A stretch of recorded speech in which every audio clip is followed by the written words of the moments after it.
did and now we're gonna. Hey guys, welcome back to TinyFest MidWest. We're on our last is about building their tiny. There is that. We went back. I built it here in Omaha. We were living in Omaha at the time, and we met Jay Schaefer, who's a gentleman. He was going through town. She was friends with him. 10 years afterwards, she was, we could do, and I was like, let's buy an RV. Let's go out to the Tiny House Jamboree in Colorado Springs. And after we went, I was like, okay, but first thing, get the job done. Because if you do, at least the way I built mine, it's about 13,000 pounds. Person has about 1,000 pounds of belongings. Yeah, and so, I built it on, it's a 14,000 pound trailer. So the trailer is max. We get it down the road, we put several thousand miles on it. We've been in South Carolina because why not? And then we spent some time up in Minnesota before we came down here last week to do this. And we get to see our grandkids. We got 4 kids. They all have kids, so we get to go spend time with them. Kim, why don't you Kim Castle was on Tiny House Nation, so she has a unique experience on living tiny and that lifestyle for a solid 4 years. Yeah, I think my background is a little bit more with just design, what worked and what didn't work. Elm? I think it's an elm. All are like things that are amazing about it. We don't do AC. We have like so perfectly and amazing. You're right on a lake, so you got that lake breeze. Yeah, it's perfect. So we found that it functions best when you have your needs downstairs and your creature comfort items upstairs. So everything pertaining to kitchen, bathroom, clothing, all of the needs and necessities are downstairs. And upstairs we've got pillows and blankets and books. And we have 2 lofts, so you go up the stairs and you end up in me and my husband's loft, and then you go down the catwalk to get to the kids' loft, and they share a loft.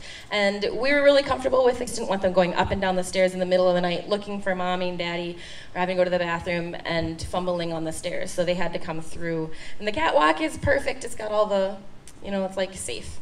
Some design things that you wouldn't think of are outlets. Like when we first got in there, we thought, oh, there's so many outlets, but really, if you think of the average home's kitchen, how many outlets are in there?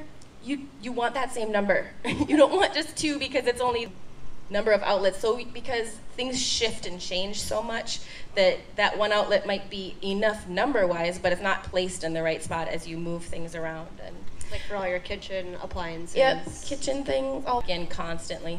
Also for outlets, like to put outlets that are inside the wall, because when you plug in something, you're losing a piece of furniture or storage structure is now jutting out 4 inches from the wall, and that's so many inches that you need. You don't want those 4 inches in your personal space.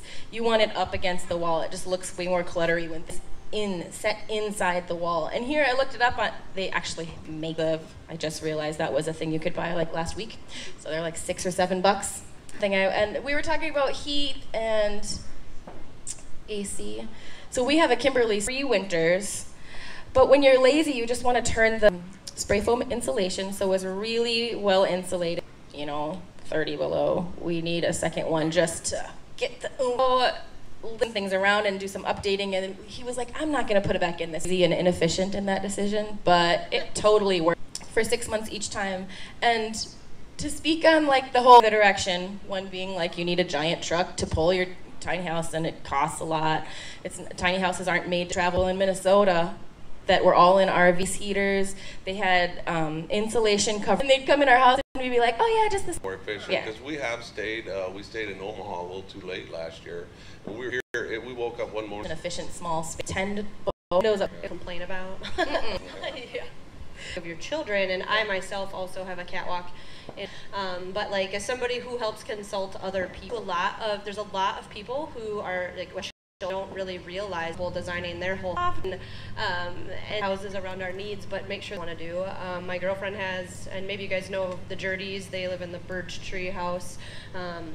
And they have a second loft that their dog can't get up to, and the dog would just stress out in the lower level of the house, not being able to get up to this ladder. And when he was a puppy, they'd bring him up there every now and then, but obviously as like an 80-pound lab. All right, guys, that's the end of this Tiny House Festival. Be sure to tune in later, I wish that we would have incorporated a means for our pets, because they're just as much a part of our family as anyone else in our family. So do consider that, we consider those things.